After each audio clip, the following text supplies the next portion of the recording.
Hai kawan-kawanku semua, apa cerita? Semoga kalian baik-baik aja lah ya. Kali ini aku mau cerita alur film horor misteri The Wicker Man tahun 1973. Film ini ceritanya tentang seorang polisi yang datang ke pulau terpencil untuk nyari anak hilang. Tapi nggak disangka ya kan, orang-orang di pulau itu ternyata percaya dengan sekte sesat. Wih, ngeri-ngeri sedap filmnya nih weh. Jadi kalian aturlah dulu posisi nonton yang enak, biar mantap dengar ceritanya. Oke? So stay tune.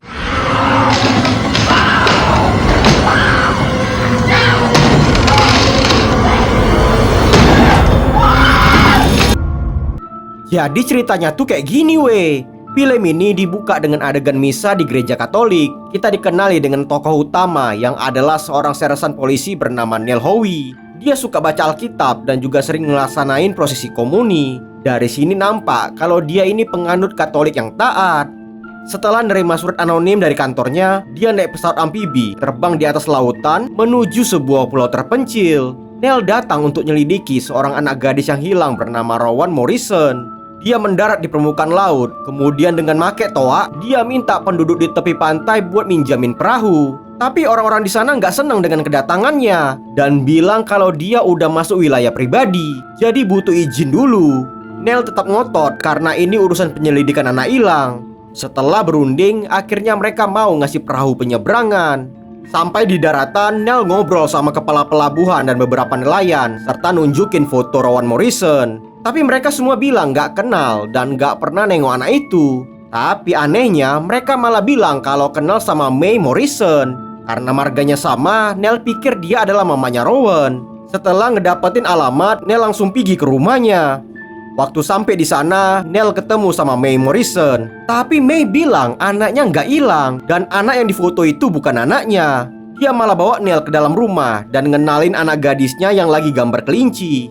Neil tanya-tanya soal Rowan dan si anak ini bilang kalau dia kenal Rowan. Sekarang dia udah jadi kelinci dan lagi lari-lari di padang rumput. Karena nggak dapet info yang jelas, Neil langsung ke bar lokal. Begitu dia masuk, musik langsung berhenti. Tujuannya ke tempat itu buat nyewa kamar. Dan gak berapa lama datang cewek blonde bernama Willow, anak dari pemilik bar yang mau nunjukin di mana kamarnya. Pas dia muncul, semua pengunjung langsung nyanyi lagu menggoda yang ditujukan buat si cewek. Tapi Neil ternyata nggak terlalu suka dengan musiknya dan dia minta perhatian ke mereka buat ngasih tahu kalau dia lagi nyari anak hilang. Neil minta siapa aja yang punya info gadis itu buat langsung ngasih tahu dia. Tapi tetap aja sama, semua orang bilang nggak kenal sama Rowan. Di tembok, Neil nengok ada koleksi foto-foto dari festival panen. Tapi foto dari tahun terakhir nggak ada. Dia tanya ke pemilik penginapan dan dijawab kalau bingkainya rusak. Di malam itu, Neil cuma dikasih jamuan kacang polong kaleng buat makan malam. Dan dia juga baru tahu kalau di pulau ini nggak ada buah apel. Padahal info dari orang-orang tanah di sini subur. Abis makan, Neil jalan-jalan sebentar buat nyari angin. Gak disangka, di luar dia nengok ada banyak orang yang ngelakuin pesta tepuk tangan di jalanan. Terus ada juga orang yang nyiramin kuburan. Bahkan ada cewek tanpa sehelai benang pun yang duduk di batu nisan. Wih, agak lain penduduk di pulau ini weh. Abis itu dari jendela kamar, Neil nengok ada seorang pria yang nitipkan anak lajangnya ke Willow. Dia langsung masuk kamar dan kemudian bapaknya pun pamit. Dari tembok yang bersebelahan, Neil dengar suara tepuk tangan yang bising kali. Gak ada pilihan, dia berdoa supaya tahan godaan dan akhirnya Neil pun ketiduran. Di keesokan pagi, Neil nanya di mana gedung sekolah ke Willow dan dia langsung berangkat ke sana. Waktu udah sampai di halaman sekolah, Neil nengok ada ritual aneh. Bocil-bocil cowok menari ngelilingi tiang kayu sambil nyanyi lagu tentang manusia yang berubah jadi pohon. Habis itu dari jendela kelas sekolah, dia nguping pelajaran seorang guru yang bahas tentang simbol Ichibos. Katanya Ichibos adalah perlambangan dari kekuatan memproduksi alam. Dengan muka yang terbengong heran, Neil masuk kelas dan mulai interview si guru. Dia bilang udah nemuin banyak keanehan gak wajar di pulau ini, termasuk juga di sekolah. Katanya dia bakal laporin semua ini ke otoritas yang berwenang. Kemudian dia nanya ke anak-anak soal Rowan Morrison dan ternyata sama juga. Mereka semua bilang gak kenal. Mendadak Neil nengok ada meja kosong. Pas dibuka, dia nemu ada seekor serangga yang diikat ke paku. Karena ditengok udah makin gak betul, Neil segera meriksa buku absen. Dan gak taunya ternyata di situ tertulis nama Rowan Morrison. Si guru kemudian ngajak keluar dan ngasih tahu kalau Rowan itu sebenarnya dulu ada, tapi sekarang udah nggak ada. Dengan kebingungan, Neil nanya apa dia udah meninggal. Si guru ngejelasin tentang kepercayaan mereka. Orang yang udah mati dianggap masih ada, tapi tidak dikenali sebagai orang yang lama karena jiwanya bakal lahir kembali dalam bentuk pohon atau binatang. Dia juga ngasih tahu kalau jenazah Rowan dikubur di wilayah sebelah gereja, tapi sekarang gerejanya udah nggak dipakai lagi buat ibadah. Gak pakai lama, Neil langsung pergi ke kuburan buat ngecek. Di sana dia ketemu penggali kubur dan nengok betul ada makam Rowan. Si penggali bilang Rowan udah mati 6 bulan lalu dan tali pusarnya digantung di ranting. Nggak tahu mau bilang apa lagi. Neil kemudian berencana nyari dokumen kematian Rowan. Tapi sebelum kesana dia mampir dulu ke toko May Morrison. Gak sengaja ya kan, ketengok dia. Si bocil lagi dikasih pengobatan alternatif. Mulutnya disuruh ngisep kodok buat sembuhin radang tenggorokan.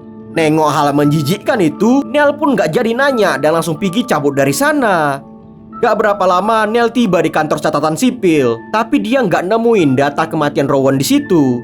Dia kemudian nyari fotografer festival panen dan nanyain soal foto terakhirnya. Tapi yang aneh, si fotografer bilang gak nyimpan salinan foto waktu itu. Gak putus asa, Neil akhirnya mutusin buat ketemu pimpinan bangsawan pulau itu untuk dapatin izin buka makam Rowan. Di dalam perjalanan, dia nengok lagi ritual aneh. Kali ini di siang bolong, sekumpulan cewek tanpa sehelai benang pun lagi nari-nari ngelilingin api unggun. Rusak, pikirnya. Setelah perjalanan panjang, akhirnya dia sampai juga di kastil pimpinan pulau dan langsung ngasih tahu apa tujuan kedatangannya. Si Mr. Summer bilang mereka adalah orang yang religius dan gak ada gunanya buka makam karena gak ada yang bunuh Rowan. Mereka berdua saling adu argumen soal agama. Si Mr. Summer juga cerita kalau paganisme atau agama kuno diadopsi oleh kakeknya yang dulunya beli pulau ini. Setelah ngomong panjang lebar, akhirnya Neil dapat izin gali makam. Tapi pas makamnya udah dibuka ya kan, isinya ternyata bukan badan Rowan, melainkan mayat kelinci. Neil balik ke kastil dan langsung lempar kelinci itu ke arah Mr. Summer. Dia ngerasa kayak dibodoh-bodohin. Dalam pikirannya dia mulai narik kesimpulan penyelidikan. Dari awal datang ke pulau, semua orang bilang gak kenal Rowan. Lalu katanya Rowan udah meninggal dan dikubur. Tapi saat digali yang keluar justru kelinci. Dia mulai curiga kalau Rowan mungkin dikorbankan dalam ritual paganisme. Jadi biar cepat nemu titik terang, dia besok berniat mau balik ke kantor buat laporin penyelidikannya ke atasan, biar dia bisa bawa tim bantuan polisi yang lain. Si Mr. Summer malah bilang, "Ya baguslah kalau besok kau nggak ada di pulau ini. Soalnya besok ada ritual May Day, ritual tahunan yang mungkin nggak bakal kau sukai." Gak langsung ke penginapan, Neil menyelinap masuk ke toko fotografer. Setelah dicari-cari di ruangan belakang, akhirnya dia nemuin foto festival panen tahun lalu. Disinilah baru ketahuan kalau panen tahun lalu gagal. Dan ternyata dia juga nemuin foto Rowan. Si Neil yakin kalau sebenarnya gadis itu masih hidup dan akan dijadikan korban persembahan di ritual May Day besok. Setelah sampai di penginapan, gak taunya Willow sengaja nyanyiin lagu dengan suara menggoda buat ngajak Neil masuk ke kamarnya. Tapi Neil malah berdoa, dia berusaha sekuat tenaga agar bisa tahan godaan mantap-mantap itu. Di keesokan pagi, Willow nanya kenapa tadi malam gak masuk ke kamarnya, padahal dia mau kasih full service. Dengan tegas Neil bilang kalau dia udah punya tunangan.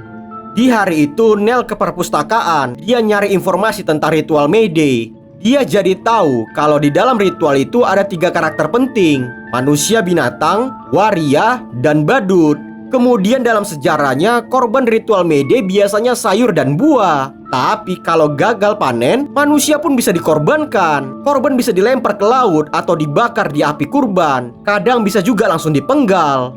Agar kasus cepat selesai, Neil segera balik ke pesawat buat segera minta bantuan ke pusat. Tapi nggak disangka pesawatnya rusak pula, nggak bisa nyala.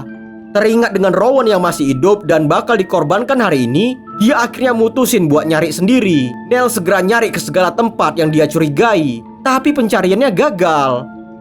Karena kecapean, dia balik ke penginapan buat istirahat. Tapi si pemilik bar dan Willow malah masukin dupa berbentuk tangan orang ke kamarnya dengan tujuan biar dia pingsan. Untungnya Neil tersadar dan langsung matiin dupanya.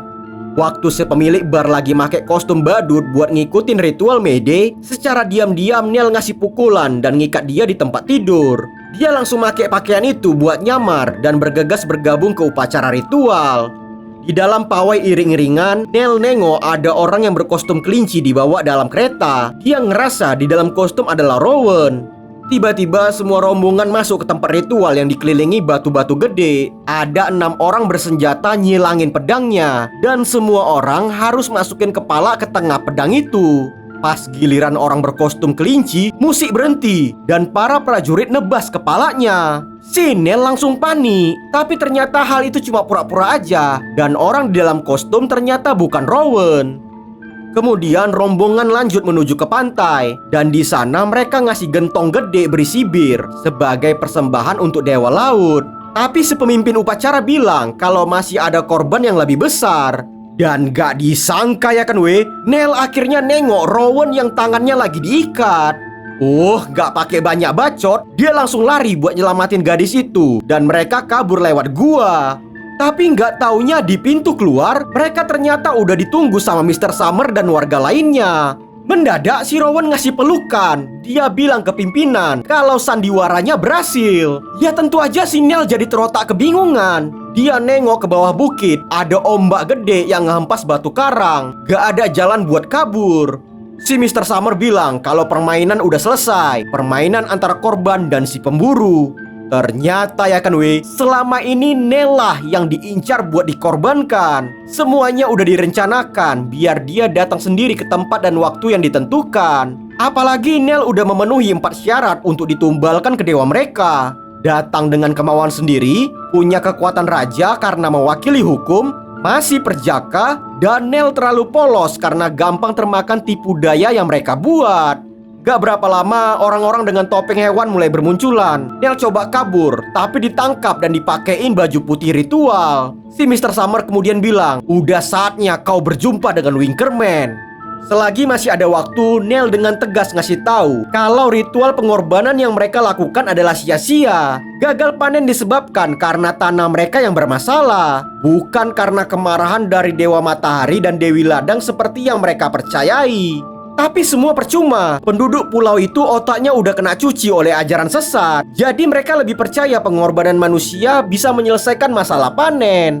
Gak pakai lama, mereka segera masukin Neil ke dalam patung raksasa yang terbuat dari rotan. Di dalamnya juga ada banyak hewan kurban. Kemudian Mr. Summer berdoa ke Dewa Matahari, dan para rombongan upacara juga ngikutin doa yang diucapkan. Si Neil teriak-teriak minta tolong. Dia mohon-mohon agar ritual sesat ini dihentikan. Tapi percuma aja, semua perkataannya nggak didengar sama sekali. Patung Winkerman pun akhirnya dibakar. Di tengah cahaya matahari terbenam, lagu paganisme dikumandangkan, dan ditambah juga suara jeritan hewan yang terbakar. Di detik-detik terakhir, Neil masih terus berdoa. Tapi penduduk pulau yang nggak berotak itu terus nari dan bernyanyi sambil nengok ke arah patung rotan raksasa yang terbakar. Dan akhirnya film ini pun tamat. Jadi kayak gitulah alur film horror misteri The Winkerman tahun 1973. Semoga kalian suka lah ya dengar aku cerita.